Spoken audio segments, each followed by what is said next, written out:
আল ইয়াউমুল আখিরা অর্থাৎ পরকাল। পরকাল কি? উলামায়ে কেরাম বলেছেন হুয়াল ইয়াউমুল্লাযী ইউহয়ী ফীহিল্লাহুল খালকা বা'দা মাউতিহিম ওয়া ইয়াব'আথুহুম মিন কুবুরিহিম সুম্মা ইউহাসাবুহুম ওয়া ইউজযীহিম আলা আ'মালিহিম। পরকাল সেই দিবসকেই বলা হয় যেই দিবসে আল্লাহ সুবহানাহু ওয়া তাআলা তার সৃষ্টিকে মৃত্যুর পরে আবার জীবিত করবেন এবং হাসরের ময়দানে সবাইকে একত্রিত করবেন। মানুষের আমল নামাকে হিসাব নিকাশ করে তাদেরকে সেই অনুযায়ী প্রতিদান দিবেন, হয় জান্নাত না হয় জাহান্নাম। এটিই হলো পরকাল। আল্লাহ সুবহানাহু ওয়া তাআলা পবিত্র কোরআনের মধ্যে সেই পরকালের অনেকগুলো নামকরণ করেছে। সেই নামগুলো হলো ইয়াউমুল কিয়ামা, ইয়াউমুদ্দিন, ইয়াউমুল বা'থ, ইয়াউমুল জামা, আল হাক্কা, আল কারিআ, আল ওয়াকিআ, আত-তাম্মাতুল কুবরা। এইভাবে আল্লাহ অনেকগুলো নামকরণ করেছেন। সুবহানাল্লাহ। পরকাল আছে, সেই পরকালকে অনেকে বিশ্বাস করতে চায় না, কিন্তু পরকাল যে আছে এতে কোনো সন্দেহ নাই। কারণ এর সব থেকে বড় প্রমাণ, সব থেকে বড় সাক্ষী হলো পবিত্র আল কোরআন। সব থেকে বড় প্রমাণ কি? পবিত্র আল কোরআন। সেই কোরআনের আল্লাহ সুবহানাহু ওয়া তাআলা মুমিনদের, মুত্তাকিদের কিছু বৈশিষ্ট্য তুলে ধরেছেন। সেই বৈশিষ্ট্যের ভেতরে আল্লাহ সুবহানাহু ওয়া তাআলা আখিরাতকেও টেনেছেন, পরকালকেও টেনেছেন। অতি পরিচিত আয়াত। আল্লাহ সুবহানাহু ওয়া তাআলা বলেন আল্লাযীনা ইউমিনুনা বিল গায়বি ওয়া ইউকিমুনাস সালাতা ওয়া মিম্মা রাযাকনাহুম ইউনফিকুন والذين يؤمنون بما أنزل إليك وما أنزل من قبلك وبالآخرة هم يوقنون الله أكبر। মুত্তাকি তারাই, বিশ্বাসী তারাই যারা পরকালকে বিশ্বাস করে। তারা কারা? তারা হলো যারা পরকালকে বিশ্বাস করে। আল্লাহ সুবহানাহু ওয়া তাআলা কোরআনের অন্য একটি জায়গায় রাসূলকে সান্ত্বনার বাণী শুনিয়ে আল্লাহ বলছেন ওয়াদ-দুহা ওয়াল-লাইলি ইযা সাজা মা ওয়াদ্দা'আকা রাব্বুকা ওয়া মা ক্বালা ওয়ালাল-আখিরাতু খায়রুল লাকা মিনাল উলা। আল্লাহ সুবহানাহু ওয়া তাআলা উজ্জ্বল প্রভাতের শপথ করেছেন এবং তিনি রাতের শপথ করেছেন যখন রাত নিঝুম হয়ে যায়। এবং আল্লাহর হাবিবকে বলছেন ও আমার প্রিয় হাবিব, আপনার চিন্তার কোনো কারণ নেই, আপনার প্রতি আমি কখনো অসন্তুষ্ট হব না। ওয়ালাল আখিরাতু খায়রুল লাকা মিনাল উলা। আর আপনার জন্য এই দুনিয়ার চাইতে পরকাল হলো শ্রেষ্ঠ। সুবহানাল্লাহ। পরকাল শ্রেষ্ঠ, সেটাই হলো অবশিষ্ট।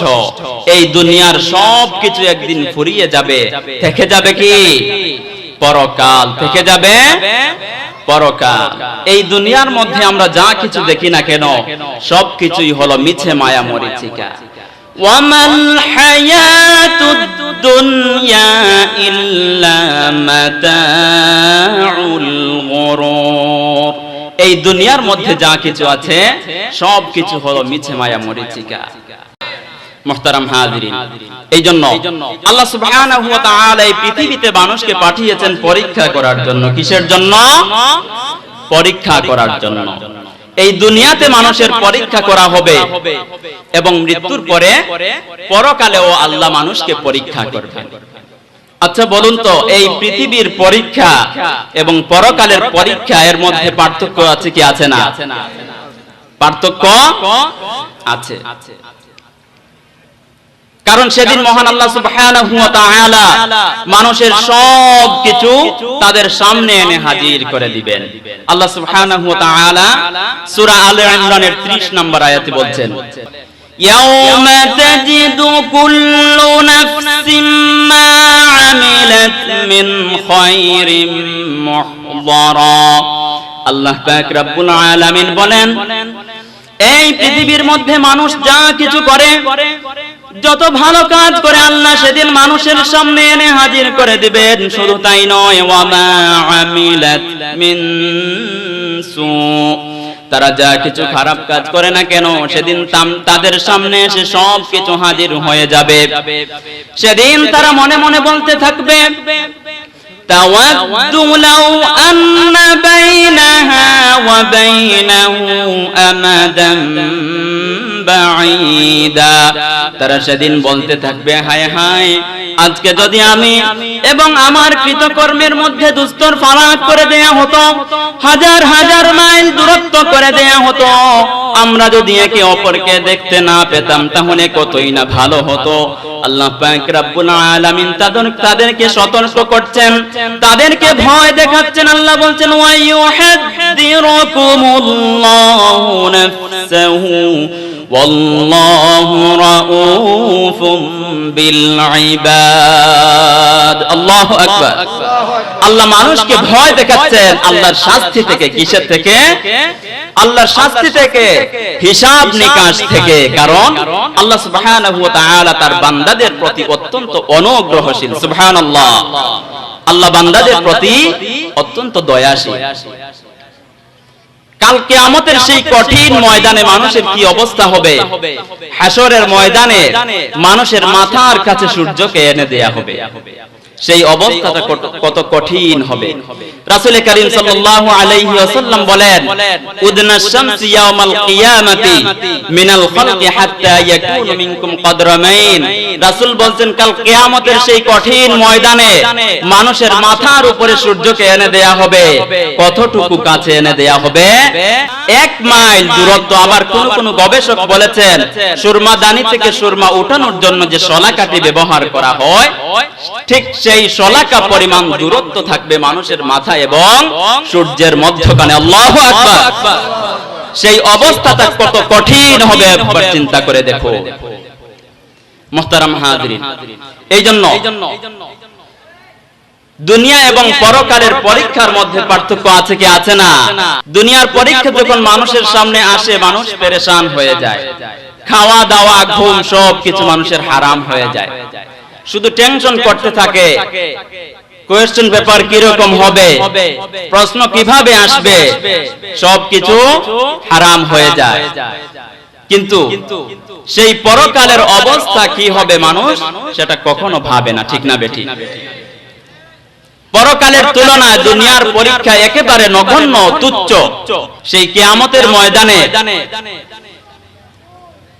মানুষকে দাঁড়িয়ে থাকতে হবে 50,000 বছর। কত বছর? 50,000 বছর। শুরুতেই আল্লাহ পাক রব্বুল আলামিন 50,000 বছরের এক দিন বানিয়ে দিয়েছেন, মানুষকে দাঁড়িয়ে থাকতে হবে। আল্লাহু আকবার। আল্লাহ সুবহানাহু ওয়া তাআলা বলেন, ফি ইয়াউমিন কানা মিকদারুহু 50,000 সানা। আল্লাহ সুবহানাহু ওয়া তাআলা বলেন, দুনিয়ায় তোমাদের গণনা মতে কিয়ামতের একটি দিন হবে 50,000 বছরের সমান। এই কথাটি যখন সাহাবায়ে কেরাম শুনলেন, যখন জানতে পারলেন, তারা ভয় পেয়ে গেলেন। তারা জিজ্ঞেস করলেন, ইয়া রাসূলুল্লাহ, ইয়া হাবিবাল্লাহ, মা ক্বালু হাযাল ইয়াউম, তাহলে কত বড় হবে সেই দিন, কতই না লম্বা হবে, আমরা কিভাবে সেই হাশরের ময়দানে দাঁড়িয়ে থাকব? রাসূল কারীম সাল্লাল্লাহু আলাইহি ওয়াসাল্লাম বললেন, والذي نفسي بيده إنه ليخفف على المؤمن حتى أخف إليه من صلاة مكتوبة يؤديها في الدنيا। ও আমার সাহাবায়ে কেরাম, চিন্তার কোনো কারণ নেই। সেই সত্তার শপথ যার হাতে আমার প্রাণ, কাল কিয়ামতের সেই কঠিন ময়দানে সেই 50,000 বছরের একটি দিন মুমিনদের জন্য অত্যন্ত ছোট হয়ে যাবে, একেবারে ইজি হয়ে যাবে। মুমিনরা যখন এই দুনিয়ার মধ্যে ফরজ নামাজ আদায় করে, এই দুনিয়াতে তারা এক ওয়াক্ত ফরজ নামাজ আদায় করতে যে সময়টুকু লাগে, কাল কিয়ামতের সেই ময়দানে 50,000 বছরের একটি দিন তাদের কাছে মনে হবে ঠিক ততটুকু পরিমাণ সময়। আল্লাহু আকবার। সুতরাং এই দুনিয়াতে যারা নামাজ পড়ে তারা মূলত পরকালের প্রস্তুতি নিচ্ছে। তারা কি নিচ্ছে? পরকালের প্রস্তুতি। আর যারা নামাজ পড়ে না, যারা নাফরমান, আল্লাহর অবাধ্যতা করে, আল্লাহর সাথে বেয়াদবি করে, আল্লাহর কথা শুনে না, রাসূলের কথা শুনতে চায় না, তাদের কি অবস্থা হবে? আল্লাহ বলছেন, وَيَوْمَ تَقُومُ السَّاعَةُ يُقْسِمُ الْمُجْرِمُونَ مَا لَبِثُوا غَيْرَ سَاعَةٍ। সেই নাফরমানেরা সেদিন কসম করে বলবে, শপথ করে বলতে থাকবে, আমরা তো মাত্র কিছু সময় দুনিয়াতে ছিলাম। অর্থাৎ সেই কিয়ামতের ময়দানে 50,000 বছরের একটি দিন, দুনিয়ার দিনগুলো তাদের কাছে মনে হবে একেবারে তুচ্ছ। এই দুনিয়ার জমিনে তারা 60, 70, 100, 200 বছর ছিল, পরকালের সেই একদিনের তুলনায় তাদের কাছে মনে হবে একেবারে অল্প সময়। ঠিক না বেঠিক? তারা সেদিন কসম করে বলবে, আমরা তো দুনিয়াতে মাত্র অল্প সময় ছিলাম। তারা বলবে, আমাদেরকে আবার দুনিয়াতে পাঠিয়ে দেয়া হোক। তারা বলবে, রব্বানা আখরিজনা না'মাল সালিহান গায়রাল্লাযী কুননা না'মাল। তারা বলবে, হে আমাদের রব, আমাদের প্রতিপালক, আমাদেরকে দুনিয়ায় পাঠিয়ে দিন, আমাদেরকে একটিবারের জন্য বের করে দিন, আমরা ভালো কাজ করব, যে খারাপ কাজগুলো করেছিলাম আর কখনো খারাপ কাজ করব না, আমাদেরকে একটি সুযোগ দেয়া হোক। আল্লাহ পাক রব্বুল আলামিন বলবেন, আওয়ালাম নুআম্মিরকুম মা ইয়াতাযাক্কারু ফী। আল্লাহ পাক রব্বুল আলামিন বলবেন, দুনিয়াতে তোমাদেরকে আমি দীর্ঘ একটি হায়াত দিয়েছিলাম, একটি জীবন দিয়েছিলাম, সেটি কি তোমাদের জন্য সতর্ক হওয়ার জন্য, সাবধান হওয়ার জন্য সুযোগ ছিল না? তোমরা সেই সুযোগটি কাজে লাগাওনি, তোমরা নাফরমানি করেছো, তোমরা হুঁশিয়ার হওনি। ওয়াজাকুমুন নাযীর, আমি তোমাদেরকে সতর্ককারী পাঠিয়েছিলাম, নবী রাসূলদেরকে পাঠিয়েছিলাম, তাদেরকে তোমরা অস্বীকার করেছো, তাদের কথা তোমরা শুনোনি, তাদের কথা তোমরা মানোনি। এই জন্য আজকে এই কিয়ামতের ময়দানে তোমাদের জন্য কোনো সুযোগ নাই। এই জালেমেরা, ফাদুকু ফামা লিয-যালিমিনা মিন নাসীর। আজ কিয়ামতের ময়দানে তোমাদের মতো জালিমদের কোনো সাহায্যকারী নেই। আল্লাহু আকবার।